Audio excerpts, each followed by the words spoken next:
Good morning, hello friend, नमस्ते, आदाब, सत श्री अकाल। कैसे हैं आप सभी लोग? आई होप आप लोग बहुत ही अच्छे होंगे और मैं आशा करती हूँ, दुआ करती हूँ, कामना करती हूँ आपका परिवार भी बहुत ही अच्छे हो और खुश हो। तो चलिए, आज मैं आप लोगों के लिए एक नया टॉपिक गोखले विधेयक 1911 लेकर आई हूँ। इसमें क्या था, इससे पहले मैं आप लोगों को लॉर्ड कर्जन के बारे में बता चुकी हूँ। अब आपको कोठारी आयोग जबकि पढ़ाना था, लेकिन उसमें जो कोठारी आयोग में मेंशन किया गया पॉइंट था, जो हंटर कमीशन था, राधा कृष्ण आयोग था, इन सभी को हम सोचते थे कि 1964 यानी आज़ादी के बाद के पहले की सारी टॉपिक को आपको क्लियर कराते हुए चलें। अगर हम आपको छोड़ते हुए चलेंगे ना आपका फ़ायदा होगा इसमें, ना हम सोचते हैं हम अपने स्टूडेंट को जो भी दे बेस्ट दें। तो आज हम आपके लिए गोखले विधेयक प्रस्ताव लेकर आए हैं। इसके बारे में थोड़ा सा हम आपको जानकारी देंगे। उसके बाद फिर हम आपको कोठारी आयोग वो भी बहुत जल्दी ही आपके सामने वो वीडियो लेकर आएंगे। तो गोखले विधेयक क्या था कि गोखले जी जो थे, यानी गोपाल के इस गोखले जो थे, उन्होंने प्राथमिक शिक्षा पर बहुत ही अधिक जोर दिया था। उनका कहना था कि प्राथमिक शिक्षा को अनिवार्य कर दिया जाए, यानी प्राथमिक शिक्षा को अगर आप लोग अनिवार्य कर देंगे तो सभी बच्चे को आसानी से शिक्षा मिल जाएगी। लेकिन क्या था, 1882 कमीशन जब आया था तो उस समय जो है प्राथमिक शिक्षा जो आगे बढ़ते हुए जा रही थी, लेकिन इतनी विकसित नहीं हुई थी, क्योंकि हमारे देश में जो है दिन प्रतिदिन जनसंख्या जो है बढ़ती जा रही थी और कहीं ना कहीं प्राथमिक शिक्षा जो है आगे बढ़ नहीं पा रही थी। तो और हमारे देश की जो उस समय जो जब प्राथमिक शिक्षा गोखले जी विधेयक लेकर आए थे, तो देश की साक्षरता यानी जो शिक्षित लोग सिर्फ 6% रह गए थे, 6% थे। और 19वीं शताब्दी में अनिवार्य प्राथमिक शिक्षा की मांग होने लगी, यानी उस समय जो है अनिवार्य शिक्षा की जो है प्राथमिक शिक्षा की मांग होने लगी और बहुत तेजी से आंदोलन बढ़ता गया।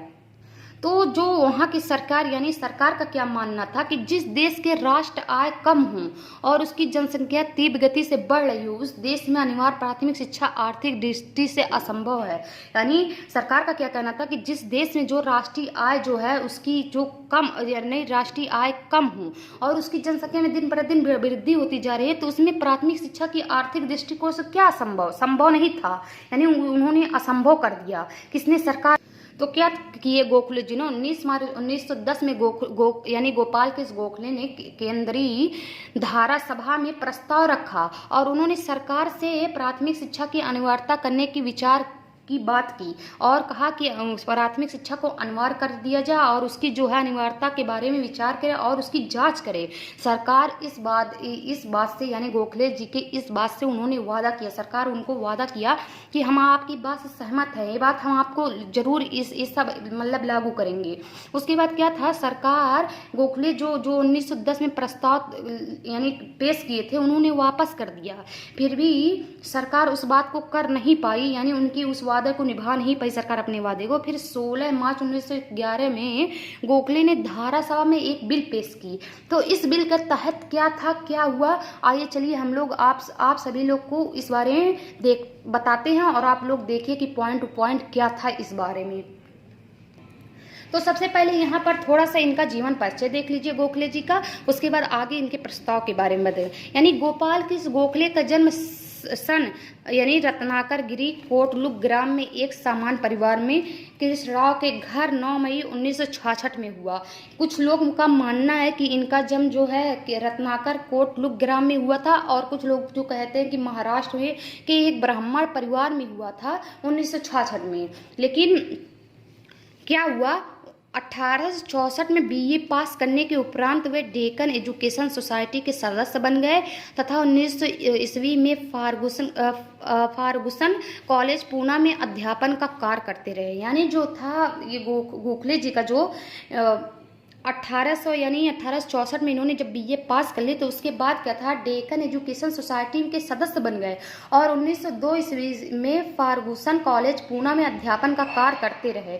1915 में स्वर्गवास हो गया। ये नरम दल से संबंधित, यानी जो गोखले जो थे इनका जन्म कब हुआ था, 1966 में इनका जन्म हुआ था और मृत्यु जो हुई थी 1915 में इनका मृत्यु यानी स्वर्गवास हो गया था। और ये जो है नर्म दल से संबंधित थे। कौन? गोखले जी। उसके बाद देखिए गोखले जी का प्रस्ताव क्या था।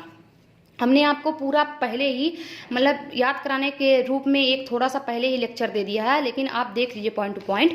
गोखले का प्रस्ताव 1911, यानी भारत में जन शिक्षा की ओर गोखले का भी ध्यान गया। उन्होंने सोचा कि प्राथमिक शिक्षा की प्रयोग यदि बड़ौदा में सफल हो सकता है तो भारत राष्ट्र में भी सफल मिल सकती है। यानी जन शिक्षा की ओर गोखले का भी ध्यान बढ़ता गया। उस समय जब जो 1882 कमीशन आया था तो उसमें जो है राष्ट्रीय शिक्षा की बात यानी प्राथमिक शिक्षा की बात की गई थी, लेकिन प्राथमिक शिक्षा की बात बहुत तेजी से आगे नहीं बढ़ पाई थी। इसीलिए जब उस समय जो गोखले जी थे प्राथमिक शिक्षा तो जो गोखले जी थे तो उन्होंने क्या कहे थे कि प्राथमिक शिक्षा के उस समय जो जोरों शोरों से जो आंदोलन हो रहा था, लेकिन प्राथमिक शिक्षा बहुत आगे नहीं बढ़ पाए थे। तो उस समय जो गोखले जी थे उनका ध्यान भी प्राथमिक शिक्षा की ओर बढ़ा और वो सोचते थे कि बड़ौदा में अगर ये सफल हो जाएगा तो भारत राष्ट्र में भी सफलता मिल सकती है। तो वही बात कही गई है कि प्राथमिक शिक्षा के प्रयोग यदि बड़ौदा में सफल हो सकता है तो भारत राष्ट्र में भी सफलता मिल सकती है। गोखले ने 19 मार्च 1910 ईस्वी में केंद्रीय विधानसभा में सुझाव प्रस्तुत किया कि देश भर में प्राथमिक शिक्षा निःशुल्क एवं अनिवार्य बनाने का कार्य प्रारंभ किया जाए। यानी जो गोखले जी थे 19 मार्च 1910 ईस्वी में इन्होंने प्रस्ताव प्रस्तुत कर दी थी और कहा था कि निःशुल्क एवं अनिवार्य शिक्षा जो है प्रारंभ कर दिया जाए। किसके? प्राथमिक शिक्षा को। और इस कार्य के लिए राजकीय तथा अराजकीय अधिकारियों को एक संयुक्त आयोग शीघ्र ही नियुक्त किया जाए। और उनका कहना था जितने भी राजकीय अधिकारी हैं और अराजकीय अधिकारी हैं उनको एक संयुक्त आयोग यानी संयुक्त आयोग शीघ्र ही नियुक्त की जाए उनके इस प्रस्ताव के लिए, यानी प्राथमिक शिक्षा को अनिवार्यता लाने के लिए। उसके बाद क्या हुआ जी, देखिए गोखले का विधेयक 1911, यानी गोखले के प्रस्ताव को भारतवर्ष के विदेशी प्रशासन ने प्राथमिक शिक्षा की प्रशासन ने कार्य नहीं किया। यानी गोखले ने जब इस प्रस्ताव को पारित किया यानी कब बात कही उन्होंने सरकार से, तो उन्होंने इस बात को कहा, पहले कहे थे कि हाँ हम आपसे वादा करते हैं हम ये चीज करेंगे, लेकिन बाद में क्या है प्रशासन ने उस बात से अपना मुंह मोड़ लिया, वो चीज नहीं किया, सरकार ने उस चीज से अपना मन हटा लिया।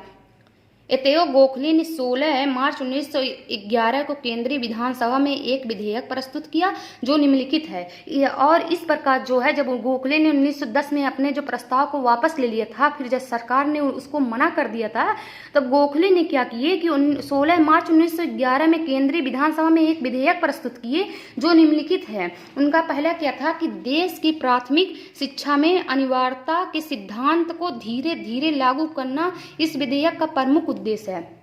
उनका यानी जो ये प्राथमिक शिक्षा यानी अनिवार्य शिक्षा लाने का जो उद्देश्य था उनको, वो कह रहे थे कि उन्होंने कहा कि देश भर में पूरे देश में अगर आप प्राथमिक शिक्षा को अनिवार्य कर रहे हैं तो एक सिद्धांत बनाइए कि धीरे धीरे इसे लागू कर दीजिए और देश के कोने कोने तक ये शिक्षा जो है अनिवार्य यानी प्राथमिक शिक्षा जो है अनिवार्यता का रूप ले ले। ठीक है, इनका जो ये कहना था गोखले। उसके बाद देखिए गोखले के विधेयक संबंधी सुझाव, इन्होंने क्या क्या सुझाव दिए इस प्रस्ताव में। प्राथमिक शिक्षा की अनिवार्यता उन्हीं स्थानीय क्षेत्रों संस्थाओं के क्षेत्रों में लागू होगी जहां बालिकाओं में एक निश्चित प्रतिशत पाठशालाओं में शिक्षा प्राप्त कर रहा हो। इनका कहना था कि प्राथमिक शिक्षा जो है प्राथमिक शिक्षा सिर्फ उन्हीं स्थानीय क्षेत्रों में अनिवार्यता में लागू की जाए जहां पर बालकों में एक निश्चित प्रतिशत यानी बालकों में एक निश्चित प्रतिशत हो जो पाठशालाओं में वो शिक्षा को प्राप्त कर सके आसानी से। ठीक है, ये नहीं कि बालिकाएं बहुत ज़्यादा हैं प्रतिशत के रूप में और वो शिक्षा को प्राप्त ही ना कर पाएँ और अनिवार्यता लागू हो जाए। ठीक है, उनका कहना था कि हाँ अनिवार्यता हो लेकिन प्रतिशत के रूप में उस हिसाब से टीचर की व्यवस्था की जाए, उस हिसाब से टीचरों को रखा जाए, यानी कितने बालकों पे कितना टीचरों को रखना है इस हिसाब से उसको रखा जाए। इनका ये कहना था। दूसरा क्या था पॉइंट कि प्राथमिक शिक्षा अनिवार्य की जाए, यानी प्राथमिक शिक्षा सबसे इनका मुख्य बात ये थे, इन्होंने जोर इसी पर दिए थे कि प्राथमिक शिक्षा को इन्होंने अनिवार्यता की बात कही थी कि यानी प्राथमिक शिक्षा जो है अनिवार्य किया जाए, ना कि और अनिवार्य करके पूरे देश के कोने कोने तक पहुंचाया जाए, भले वो धीरे धीरे ही क्यों ना पहुंचे लेकिन पूरे देश में लागू होना चाहिए। उसके बाद क्या था कम मासिक आय वाले माता पिता के बच्चे से शुल्क न लिया जाए। इनका कहना था जिन माता पिता यानी जो बच्चे के माता पिता हैं, जिनकी महीने की जो धनराशि आ रही है अगर वो बहुत कम है तो उनसे बिल्कुल पैसा ना लिया जाए, बिल्कुल एकदम मुफ्त में शिक्षा बच्चों को दिया जाए, ताकि शिक्षा जो है हमारे देश की साक्षरता यानी उस समय साक्षरता जो थी 6% थी।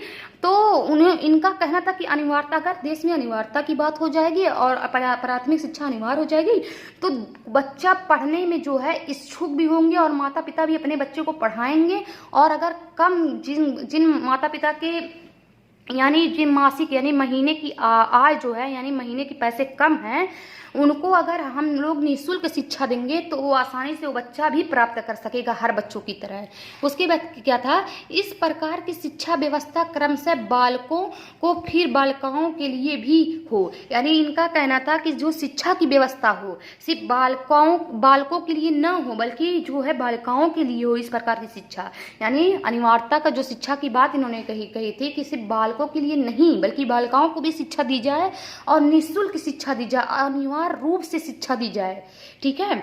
और देखिए इनका लास्ट पॉइंट क्या था, प्राथमिक शिक्षा 6 से 10 वर्ष के बालकों के लिए शिक्षा निःशुल्क एवं अनिवार्य किया जाए। इनका कहना था प्राथमिक शिक्षा 6 से 10 वर्ष बालक जो हैं उनको निःशुल्क एवं अनिवार्य शिक्षा दिया जाए। आजकल क्या है कि 6 से 14 वर्ष बालकों के लिए निःशुल्क एवं अनिवार्य की शिक्षा प्राइमरी में यानी कहा गया है कि 6 से 14 वर्ष बालकों को निःशुल्क एवं अनिवार्य शिक्षा प्राप्त यानी किया जाए। और तब क्या था कि प्राथमिक शिक्षा में इन्होंने क्या कहा था कि प्राथमिक शिक्षा में 6 से 10 वर्ष के बालकों के लिए निःशुल्क एवं अनिवार्य शिक्षा यानी आप बिना पैसे को और शिक्षा अनिवार्य रूप से दीजिए। इन्होंने ये बात की। गोखले की इस प्रस्ताव को मतलब देश भर में बहुत ही महत्व मिला और इनका तारीफ भी लोग की उनके इस सुझाव से। तो आज हमने आपको गोखले प्रस्ताव के बारे में बताए हैं, यानी गोखले विधेयक प्रस्ताव कैसे आया किस हिसाब से। और कल हम आपके लिए उसके बाद आपको एक नया टॉपिक राधाकृष्ण आयोग या साइमन कमीशन जो भी है इसके बाद जो भी टॉपिक है उसको लेकर आएंगे। 3-4 टॉपिक है, 3-4 टॉपिक आप लोगों को धीरे धीरे एक एक करके पढ़ा देंगे। उसके बाद हम सीधे आप लोगों को कुठारी आयोग पढ़ाएंगे।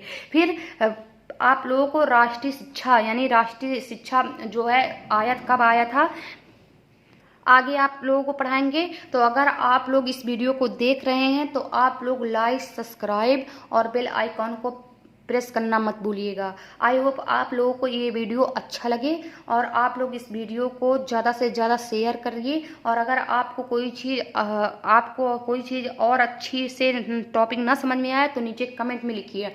हम उम्मीद करेंगे हम उसे बेटर से बेटर आप लोगों के सामने वीडियो को प्रोवाइड करने की कोशिश करेंगे।